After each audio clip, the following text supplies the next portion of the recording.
Michael. Michael, go ahead, and then Mary, you can go. Thank you, Caroline. What's the White House's reaction to Senator Chuck Grassley today releasing the formerly classified Clinton annex showing that the Comey-led FBI failed to fully investigate Hillary Clinton's use of a private email server, also failed to really look into thumb drives with potential national security risks on them, and emails from President Obama?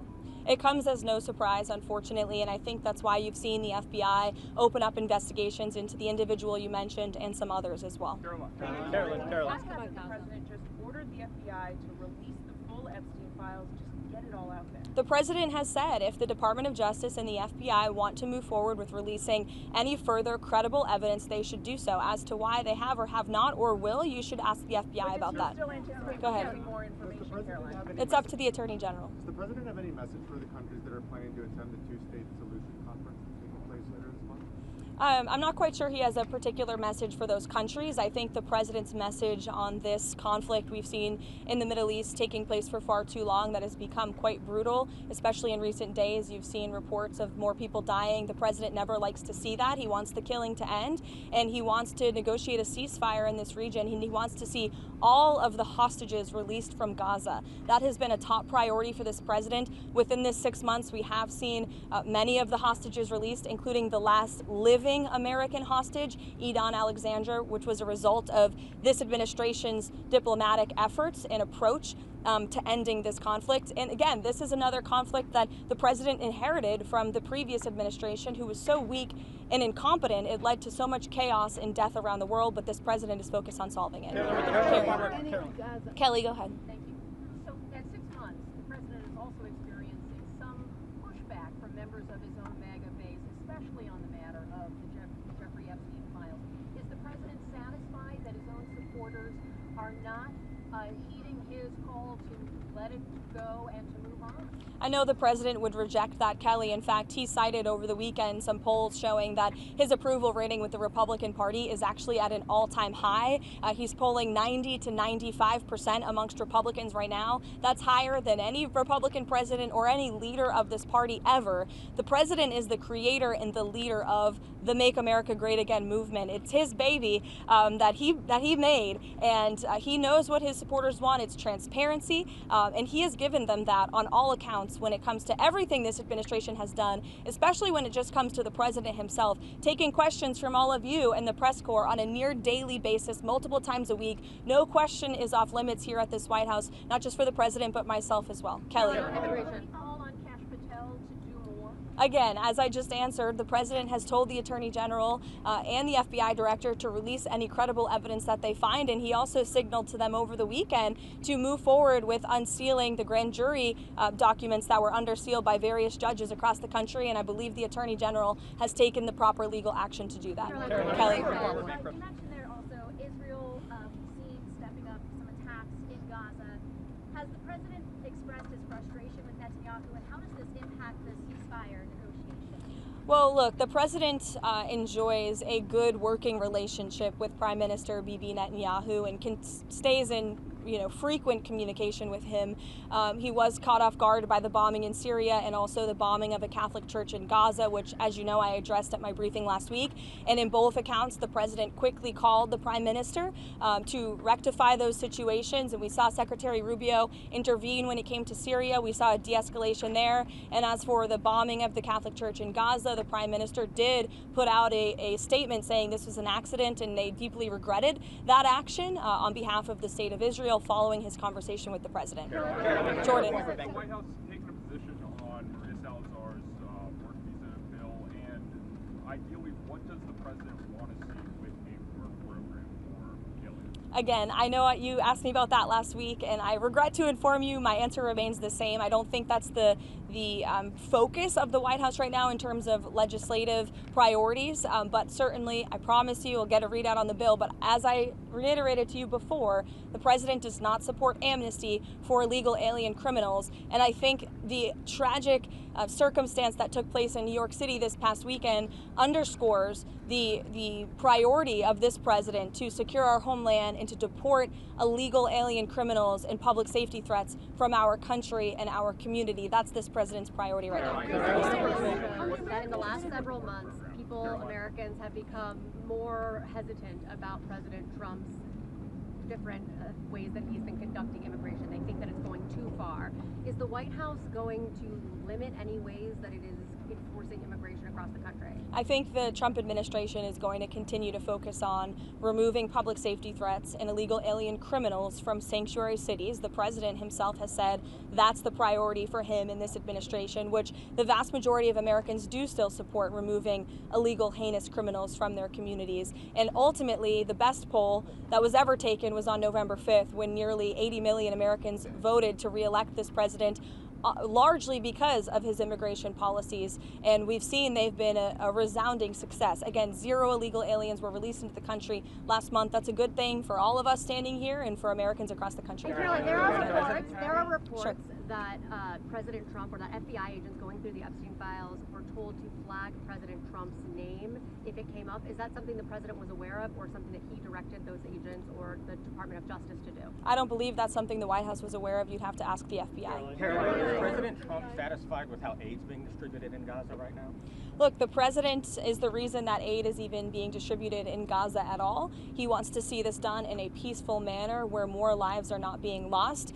He hated seeing the pictures of starvation of women and children needing that, desperately needing that aid, which is why this administration came to a creative solution to bring that aid into the region. And we want to make sure that aid is delivered to people in need, but certainly does not end up in the hands of terrorists. I think both things can be done at the same time. Look, it's a very difficult and complicated situation, again, that the president inherited because of the weakness of the last administration. And I think he should be applauded, and the administration should be applauded for coming up with a creative solution to get aid into the region. The president wants to see peace, and he's been pretty clear about that, and our national security team continues to work on this every single day, but of course it's a very complicated situation. The president over the weekend, Commerce Secretary had some pretty tough words for the Fed. It's good to see you. Hi, Mark. You're sneaking in back there. I know, I wish I was taller. The Commerce Secretary over the weekend had some pretty tough words for the Federal Reserve Chairman. The White House has kind of sent some mixed messages whether or not his job is safe or not. Will Powell be allowed to finish his term as Federal Reserve Chairman or not? Look, Mark, the president talked about this and answered these questions for you pretty extensively in the Oval Office. He has no plans to fire the Fed chair, but he has been very transparent in expressing his displeasure with Jerome Powell's management of the Fed and also his policies. And the president is right, by the way. He's been saying this for a while, but finally, economists and experts are agreeing with him that Jerome Powell should cut interest rates. If you look at our country, by every economic metric right now, it is booming. Look at the trillions of dollars the president has brought in foreign investments. Look at inflation, like I said, continues to go down. He's basically defeated it in just 6 months. If you look at the massive deregulatory campaign this administration has lost, look at the cost of goods. The cost of oil is down 20%. We've added 700,000 jobs to the economy in just 6 months. The manufacturing sector is ticking up again. By all accounts, this is a good economy. In fact, the Wall Street Journal, wherever you are, did in fact give credit for that today. They said that the economy has its swagger back, which is one way to put it. But I think that it's true. And I think that the Fed chair needs to lower interest rates. The president is right about that. And finally, people are catching up to the president on that. Brian, go ahead. Has the president shared any additional thoughts on privatizing the TSA? Privatizing the TSA. I haven't heard him talk about that, but perhaps it would be a good idea. I think we can all agree there's a little bit of bureaucracy when you move through an airport, but I'll get with the president, or perhaps you can ask him yourself next time, Brian. Caroline, go ahead. The Congressional Budget Office released updated estimates today about the Big Beautiful Bill now that it's law. They estimate that the deficit will grow by $3.4 trillion by 2034, and that 10 million people will lose health coverage by 2034. I know you guys are critical of the CBO. More broadly speaking, is there any concern from the administration that this bill, now that it's law, will increase the deficit in any way or remove anyone from health insurance that they have from legal citizens? No, look, this bill was a great bill for the American people. It was the largest tax cut for middle and working class families in our nation's history. And the president wants to see this country get our fiscal house in order. That's why this was a fiscally responsible bill, one of the most fiscally conservative pieces of legislation for its size that has ever crossed through Capitol Hill. And the president wants to cut our deficit. That's why he's effectively using tariffs to bring more revenue into the United States to ultimately pay down our debt that has been created by presidents on both sides of the aisles for many, many decades. Caroline. There are 11 days until that August 1st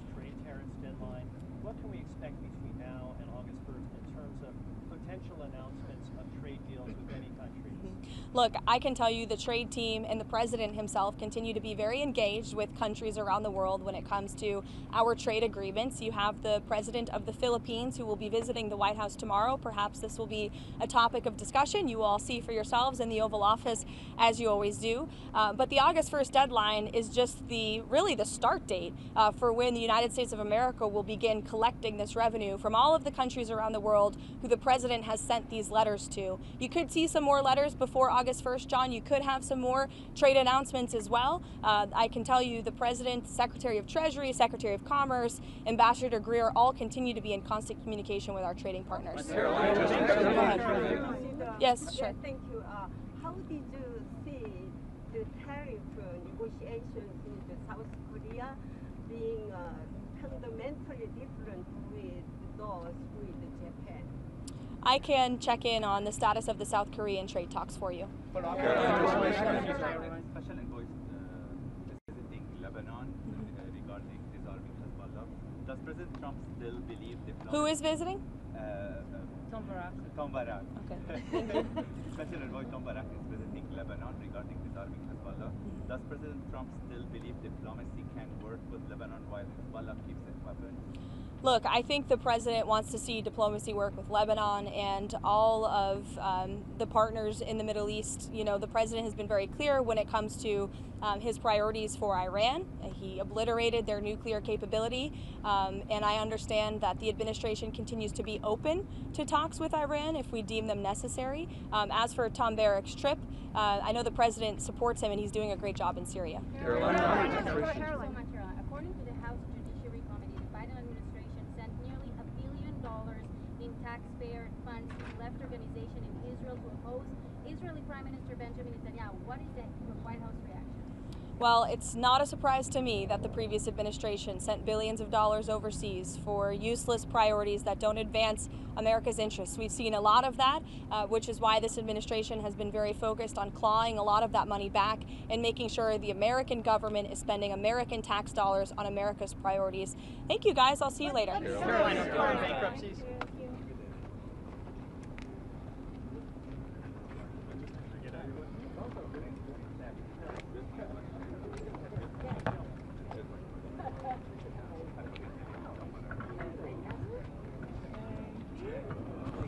ليك عكستيني لانه طارق اسمه على راسي بس سالتني السؤال نسيت انه تنبر او glad you saved منيح سؤالي This is yours.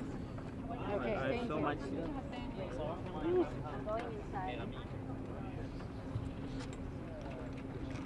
I saw you there. I saw you. Yeah. We're almost like.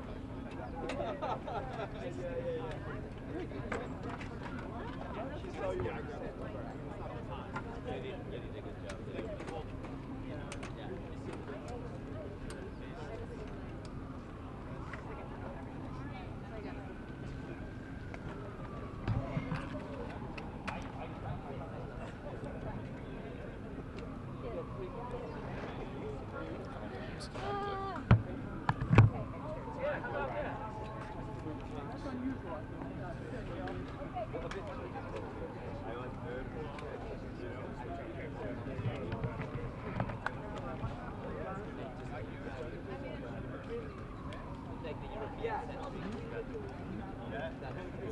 But are you going to